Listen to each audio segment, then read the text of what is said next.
Maison-Blanche pour les troupes. Et on voit ces images en direct de Jérusalem, de manifestations. Aïe, ça va parler du conflit, les mecs. Aïe, Voilà, aïe, aïe. D'Israéliens qui demandent la libération des otages. Aymeric Caron, 6 mois après le 7 octobre et les attentats terroristes du 7 octobre, le cessez-le-feu est toujours aussi inatteignable? Bah, je suis What? Même si l'immigration illégale est arrêtée, le problème de ces gens, c'est les Français d'origine africaine, même s'ils sont français, donc leurs problèmes ne disparaîtront jamais. Bah oui, parce que les Africains, ils ont la carte d'identité française ou même double nationalité. C'est des Français comme vous et moi. Eh ouais, les gars. comme vous les informations, et il semble en tout cas compliqué à signer à cause, d'après en tout cas les informations qu'on a d'Israël, du gouvernement israélien, qui impose des conditions, en tout cas Qui demande la libération des otages. Qui refuse, en tout cas, d'après tout cas les papiers qu'on a pu lire, qui refuse notamment le retour des Gazaouis qui ont été déplacés dans le sud, qui refusent qu'ils retournent dans le nord. Donc ça fait partie aussi des éléments aujourd'hui qui sont Et le Hamas qui refuse discutés. la libération des otages. D'après ce que j'ai compris, effectivement, ça fait partie des points très problématiques. Oui. Parce que le Hamas, si j'ai bien compris, demande le cessez-le-feu d'abord. Donc après, c'est quel est l'élément qui enclenche l'autre. En tout cas, ce qui est sûr, c'est que 6 mois après, ils sont pas d'accord là-dessus. Je crois qu'on assiste vraiment là à une faillite incroyable de notre humanité.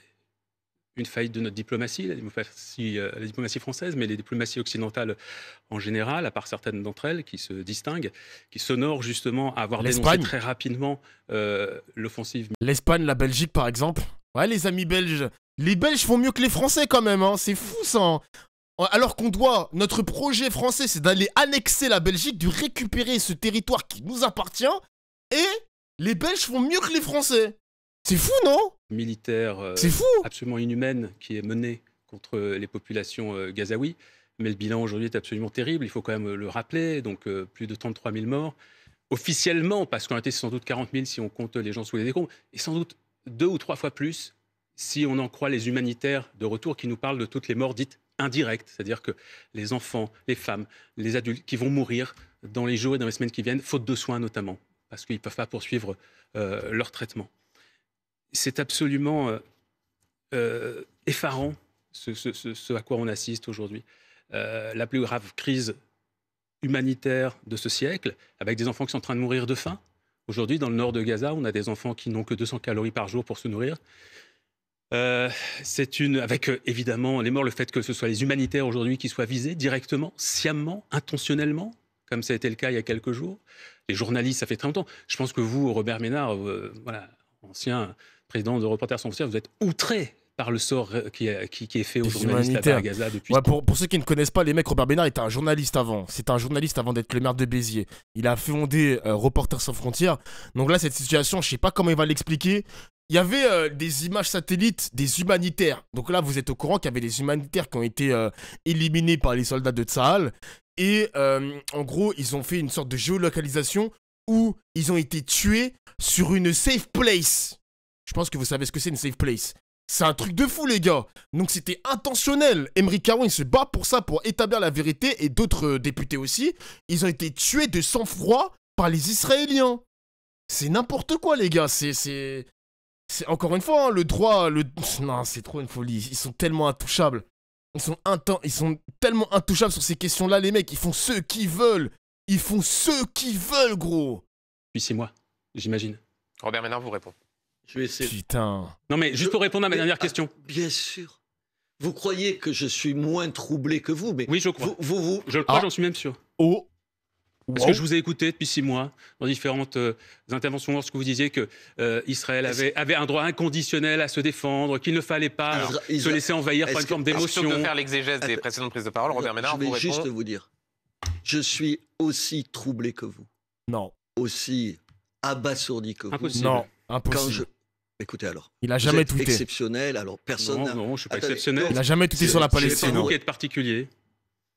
Bon, alors, Robert Ménard, vous répondez. Mais comment vous voulez que je réponde sur la situation à quelqu'un qui se drape dans une telle humanité que les autres sont forcément moins touchés par lui et par vous en l'occurrence de ce qui se passe et des morts à Gaza. Je voudrais juste vous rappeler que là on est 6 mois jour pour jour après le 7 octobre. Et le 7 octobre, il y a des gens qui s'appellent le Hamas, qui est un groupe terroriste, qui a tué des enfants, brûlé des enfants, éventré des mamans, sorti les fœtus du ventre de ces mamans. Ça va recommencer les fake news là.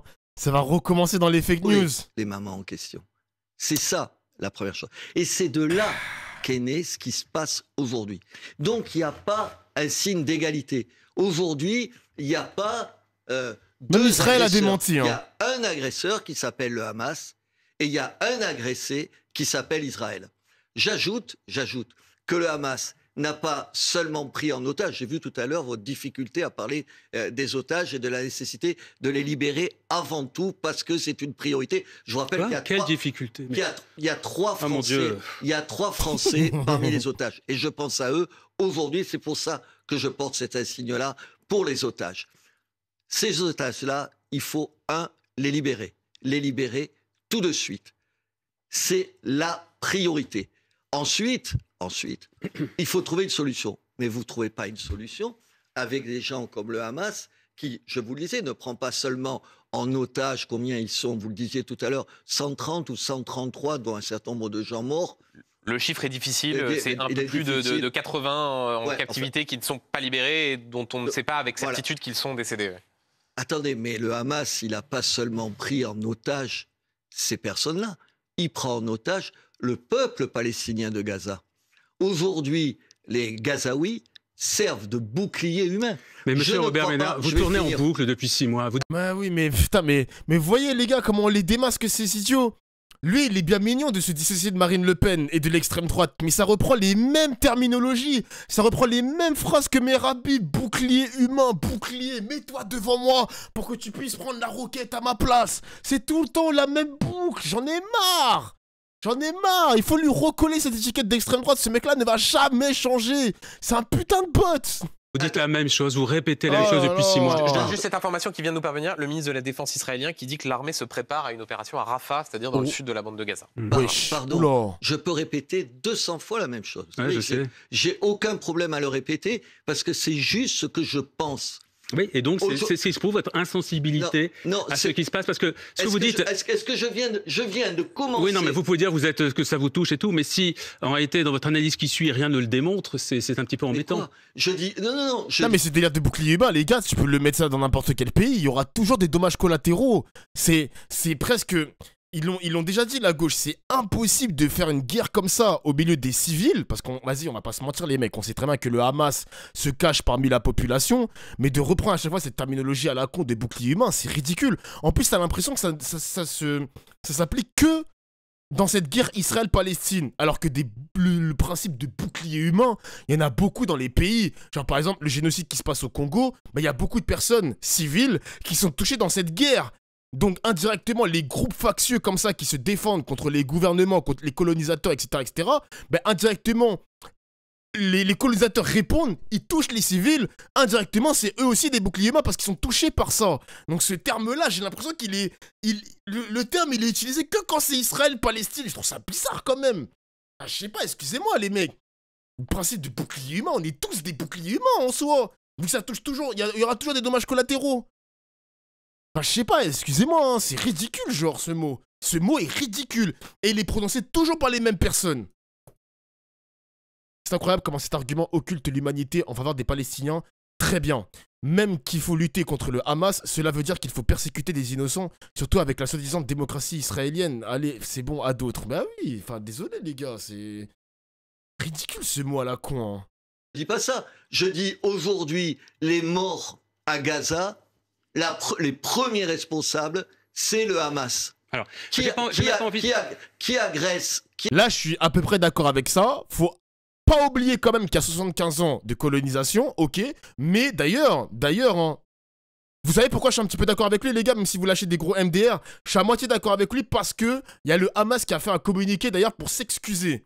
Ils se sont excusés des morts gazaouis, ils se sont excusés sur le déroulement de l'opération, ils se sont excusés pour les pertes matérielles, les maisons, les hôpitaux, etc. C'est pour ça que je suis à moitié d'accord avec lui, pas entièrement quand même.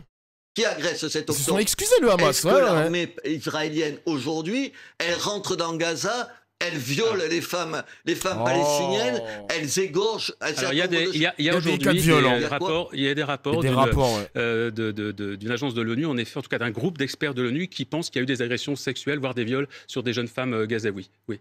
Je répondais à votre question directe. Hein. Voilà. Si je peux répondre à l'ensemble.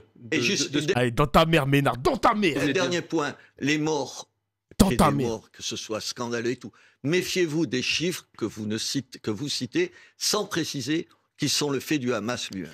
Non, mais c'est pour ça que vous n'avez pas changé de discours depuis 6 mois, parce que je n'ai pas changé de discours cette affaire de dire c'était l'argument. Qui est responsable de cette situation? Vous plaisantez? Cet argument qui consiste à dire que les chiffres ne sont pas fiables parce qu'ils émanent du Hamas. Cet argument il a été abandonné par tout le monde aujourd'hui, puisqu'ils sont repris par l'ONU, ils ont été accrédités par toutes les ONG qui travaillent sur ce sujet. Ils ne sont plus mis en cause par personne, ni même par les États-Unis, fidèles alliés et fournisseurs d'armes d'Israël. Donc cet argument, comme certains l'ont dit sur ce plateau, ou certaines en l'occurrence, qu'il fallait diviser ces chiffres par 10, aujourd'hui, il se révèle d'une indécence absolue. Est-ce que je vous ai dit ça? Je vous dis même que ces chiffres officiels, et nous le verrons... sur ce plateau a dit ça Caroline Fourest, en l'occurrence. Et je pense que c'était avec vous qu'elle avait dit que les chiffres émanant du Hamas, il fallait les diviser par 5 ou par 10. En tout cas, c'était il y a quelques mois. C'était au début. Elle est sérieuse? Ah mais oui, on l'avait écouté. Mais les gars, je crois qu'on l'avait écouté. Les mecs. Elle avait dit, par exemple, c'était pas aux 30 000 morts, c'était quand il y avait les chiffres de 10 000 ou 15 000 morts à l'époque. Elle avait dit qu'il fallait... je sais pas si c'était par 10, pardon. Donc c'est-à-dire que si c'est par 10, il faut diviser les 10 000 morts par 10, donc ça nous fait 1000. Elle est sérieuse? 1000 morts palestiniens? Vas-y toi, non, c'est trop une dinguerie. Non, franchement, les mecs, on a raté quelque chose en France sur la question palestinienne. On a raté, c'est n'importe quoi, comme on a commencé à emparer de ce sujet de manière très, très malhonnête, très mal, avec des yeux. On avait les yeux bandés, on a mis des œillères. On voulait même pas les aider, ces pauvres Palestiniens. Oh là là là là. Catastrophe, catastrophe. Chirac était pro-palestinien face à Netanyahou. C'est vrai que plus les années avançaient, on a eu des Hollande, parce que lui aussi il était confronté à la question palestinienne, même si c'était pas le cœur de son quinquennat. Sarkozy, Chirac, c'est ouf quand même. Macron, c'était catastrophe, mon gars. Début du conflit. Peu importe. On peut souligner que ce sont des chiffres qui sont donnés par le ministère de la Santé du Hamas. Sauf qu'on savait déjà, sauf qu'on avait déjà constaté lors des opérations militaires israéliennes précédentes que les chiffres qui étaient fournis par le Hamas sur les guerres précédentes avaient été déjà confirmés à l'époque par les ONG, qui disaient généralement ces chiffres-là sont fiables. Juste un détail. Ensuite, pour le reste de votre propos, j'ai condamné. Et je condamne à nouveau aujourd'hui, s'il est besoin, pour enlever toute ambiguïté, les actes atroces et terroristes du Hamas le 7 octobre, qui sont inqualifiables, impardonnables. Donc vous vous démarquez de vos... Ils les ont condamnés aussi. De la France insoumise qui ne refusent de parler de terroristes. Ah non, ils en parlent. Je pense que peut-être que dans les premiers... pas le mot terroriste. Je pense que dans la confusion des premiers jours, il y a pu avoir des prises de parole qui n'ont pas toujours été précises. Cette précision a été largement apportée depuis. Et il n'y a aucune ambiguïté dans le discours de l'AFI. Maintenant, lorsque je découvre lorsque vous apprenez... un certain nombre de gens... vous avez mal écouté ce que nous disons. Continue à ne pas vouloir employer le mot terroriste en parlant du Hamas. Tout le monde dit que... Pardon, Émeric Caron, là, pour le coup, toutes les personnes qui nous regardent pourront vérifier. Moi, j'ai interrogé plusieurs fois Manuel Bompard, Mathilde Panot, Jean-Luc Mélenchon. Ils ne veulent pas dire que le Hamas est une organisation terroriste. C'est un autre débat qui est compliqué à voir. Parce qu'en fait... c'est compliqué? Non, moi je le dis, Arafat le disait, il n'y a pas de souci. Mais je ne vais pas rentrer dans ce débat. Non, mais c'était juste pour être Ils ont un mode d'action terroriste, c'est indiscutable. Les actions du 7 octobre, c'est indiscutable. Ce sont des actions terroristes. Il n'y a jamais eu de débat pour moi. Voilà. Je n'ai pas dit pour vous, j'ai dit pour les gens de la France insoumise. Dire aujourd'hui, tout ce qui se passe aujourd'hui, c'est la faute du Hamas le 7 octobre, c'est faux. C'est-à-dire qu'il y a une action immonde que je viens donc à nouveau de condamner qui s'inscrit dans un processus beaucoup plus long de 75 ans, un processus de colonisation, et vous le savez très bien, Robert Ménard. Mais vas-y, mais en fait c'est mon père spirituel ce mec, c'est mon père, il parle comme moi, j'ai dit ça il y a à peine 5 minutes. Je suis désolé les gars, ce mec-là, c'est mon père. Je suis noir, il est blanc, mais c'est quand même mon père. Excusez-moi les mecs, j'ai dit ça il y a 5 minutes. Désolé, excusez-moi. C'est notre père à tous. On ne peut pas aujourd'hui dire que tout ce qui se passe, c'est la faute du Hamas. Le fait qu'Israël réponde de la manière dont il choisit de répondre, c'est-à-dire en commettant des crimes de guerre, des crimes contre l'humanité. Est-ce que vous êtes d'accord avec le fait que, d'ailleurs, qu'Israël commet bien des crimes de guerre? Ou vous le niez? Attendez. Non, attendez, je continue. Non, je peux répondre? Bien sûr, je vous pose la question.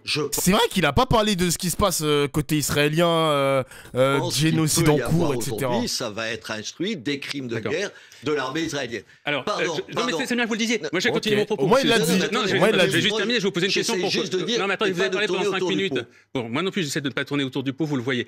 Le fait qu'il y ait aujourd'hui un génocide en cours, c'est-à-dire que, laissez-moi finir s'il vous plaît, monsieur Ménard. C'est-à-dire qu'il y a le risque génocidaire qui a été pointé par la CIJ, on est d'accord, et aujourd'hui on a la rapporteure spéciale des Nations Unies pour les territoires palestiniens qui dit que trois des critères qui peuvent permettre de qualifier une action, un acte de génocide, sont constatés aujourd'hui à Gaza. Le fait qu'il y ait un génocide aujourd'hui en cours, avec un nombre de victimes qui, quoi qu'il en soit... Encore une fois, génocide, ce que dit la Cour internationale de justice, c'est demande à Israël de prendre des mesures de prévention pour lutter contre un éventuel génocide. Francesca Albanese de l'ONU, donc la rapporteure spéciale de l'ONU pour les territoires palestiniens, dit que ça y est.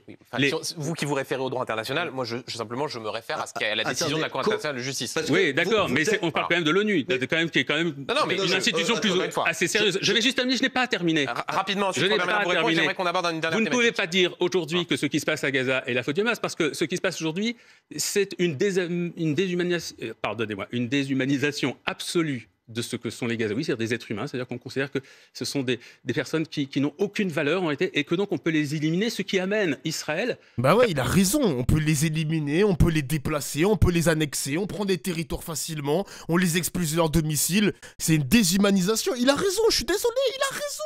Je souscris à tous ces mots, tout ce qu'il prononce dans sa bouche, je bois ses paroles, il a raison de A à Z, excusez-moi les mecs. Il a raison. D'après en tout cas un média israélien, aujourd'hui par exemple, a utilisé l'intelligence artificielle, un programme qui considère qu'il est normal que lorsqu'on a spoté une personne, c'est-à-dire que lorsque ce programme informatique a déterminé qu'une personne peut avoir des liens avec le Hamas, on peut la cibler par une attaque de drone par exemple, mais qu'un certain nombre de victimes civiles est autorisé autour. C'est-à-dire 20 civils autorisés pour un membre du Hamas qui n'a qu'une importance moyenne et 100 civils victimes autorisées pour un membre éminent du Hamas. Voilà ce que fait aujourd'hui Israël. Bah si, ça c'est ce que dit en tout cas aujourd'hui un média indépendant israélien. Non, ce que disent des médias... Attends, quoi? Sérieusement? C'est vrai ça les mecs?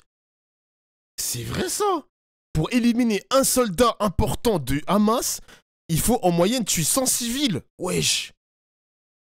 Ça fait peur quand même. Oula.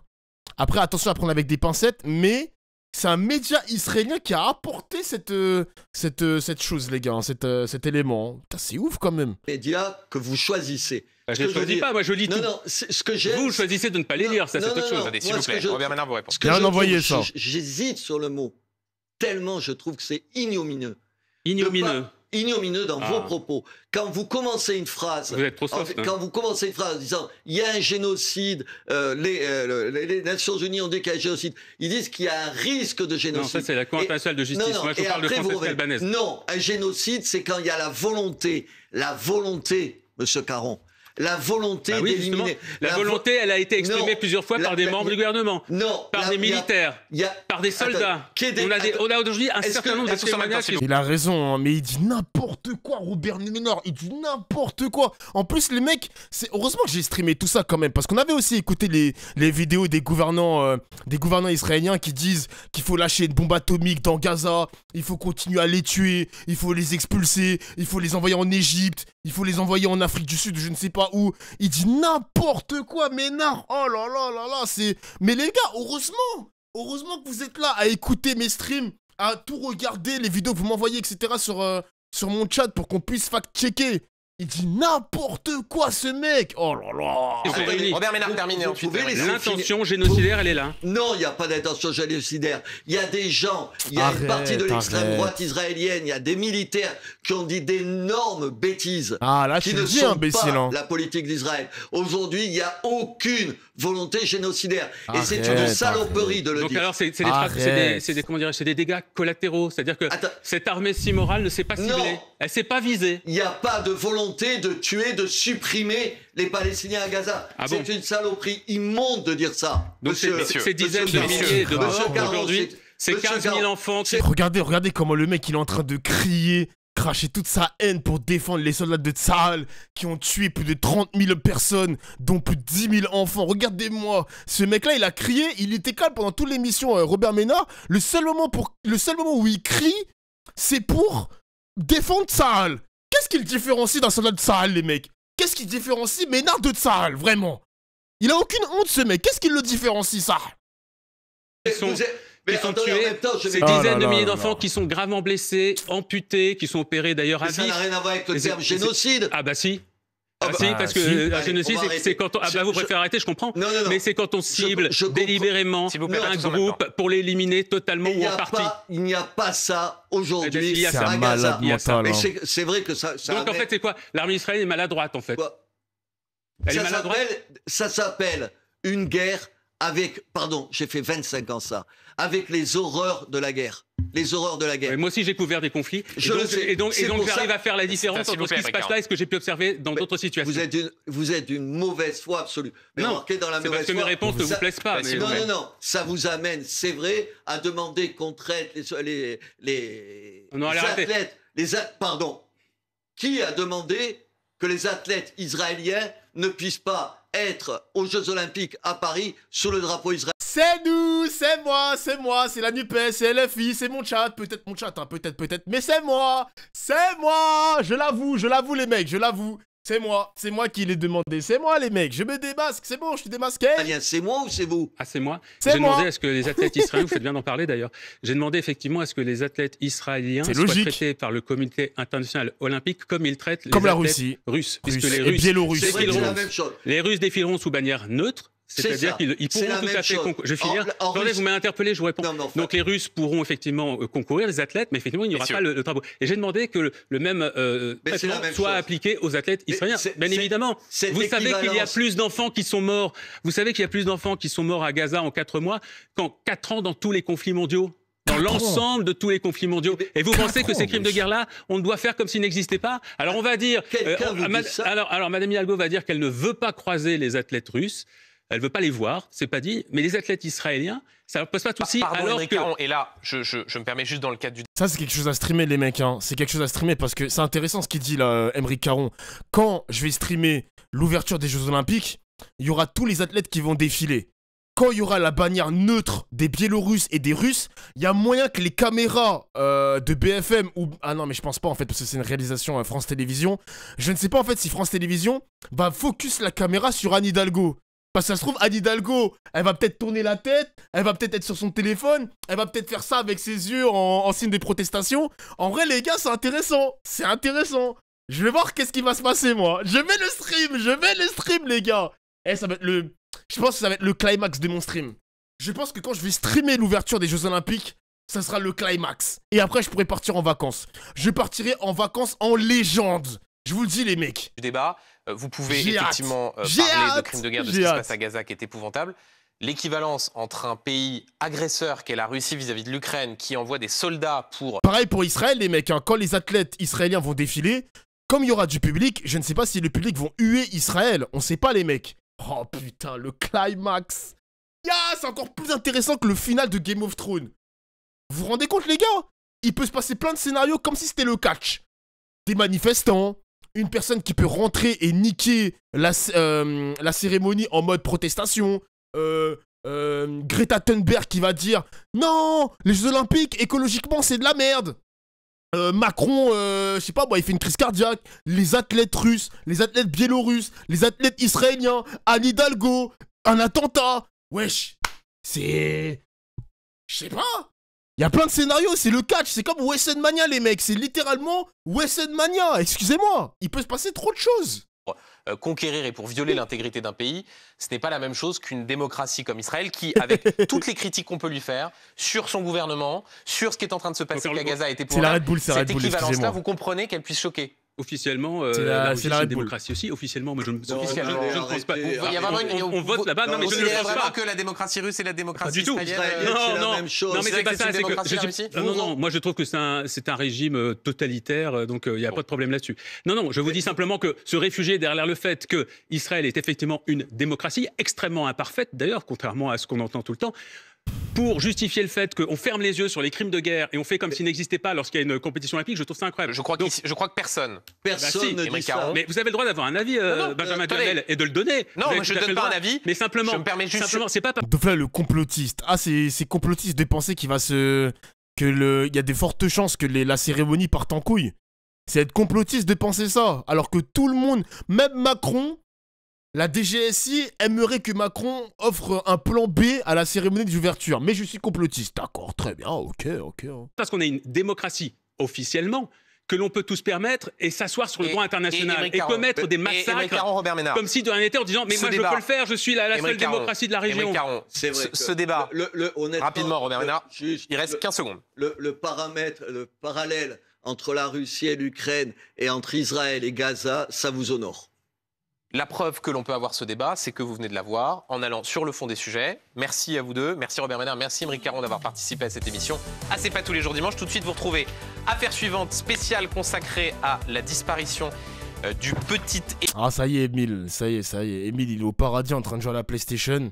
Paix à son âme, ça y est, c'est bon, BFM TV qui fait son beurre à chaque fois sur le petit Émile. On en a marre. Même Quotidien, ils l'ont dit. Ils ont fait au moins 10 heures d'antenne pour parler de Émile. Laissez-le en paix, ce bi.